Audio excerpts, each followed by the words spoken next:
ഇത്ര ഇൻട്രോവേർട്ടായ ഒരാളോട് നമ്മളെപ്പോഴും എന്താ പറഞ്ഞുകൊണ്ടിരിക്കുന്നത്? നീ എന്താണ് മിണ്ടാത്ത, നീ എന്തിനാണ് പിക്നിക്കിന് പോകാത്ത, നീ എന്താണ് എല്ലാവരുമായിട്ട് മിങ്കിൾ ചെയ്യാത്തത്? പക്ഷെ ഇവനെ കൊണ്ട് ഈ ബുദ്ധിമുട്ടൊക്കെ ചെയ്യിപ്പിക്കുന്നതിനേക്കാൾ നല്ലത് നമുക്കൊക്കെ കൂടി മിണ്ടായിരിക്കാൻ പാടില്ലേ? അവനൊരു കാലത്തും പറയാത്ത വർത്താനം കൊണ്ട് അവനെ പറയിപ്പിക്കുന്നതിനേക്കാൾ നല്ലത് ഈ മിണ്ടിക്കൊണ്ടിരിക്കുന്നവർക്ക് ഇത്രയും മിണ്ടായിരിക്കാൻ പാടില്ല.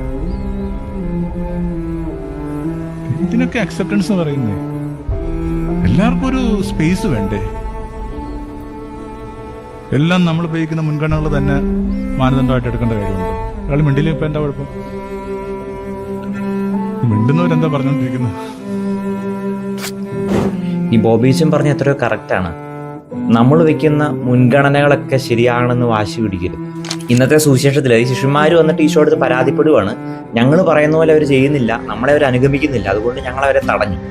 ഈശോ പറയാണ് അവരെ തടയണ്ട. നമ്മൾ വെക്കുന്ന മുൻഗണനകൾ മാത്രമാണ് ശരിയെന്ന് പറയുന്നത് ഒരു യഥാർത്ഥ സ്പിരിച്വാലിറ്റി അല്ല. മറ്റുള്ളവരെ അക്സെപ്റ്റ് ചെയ്യുന്നതാണ്, മറ്റുള്ളവർക്ക് സ്പേസ് കൊടുക്കുന്നതാണ്, മറ്റുള്ളവരെ അവൻ്റെ കുറവുകളോടും അവൻ്റെ സാധ്യതകളോടും കൂടെ നമ്മൾ അംഗീകരിക്കുന്നതാണ് യഥാർത്ഥമായിട്ടുള്ള ആത്മീയത. അതിന് എളിമയുണ്ടാകണം.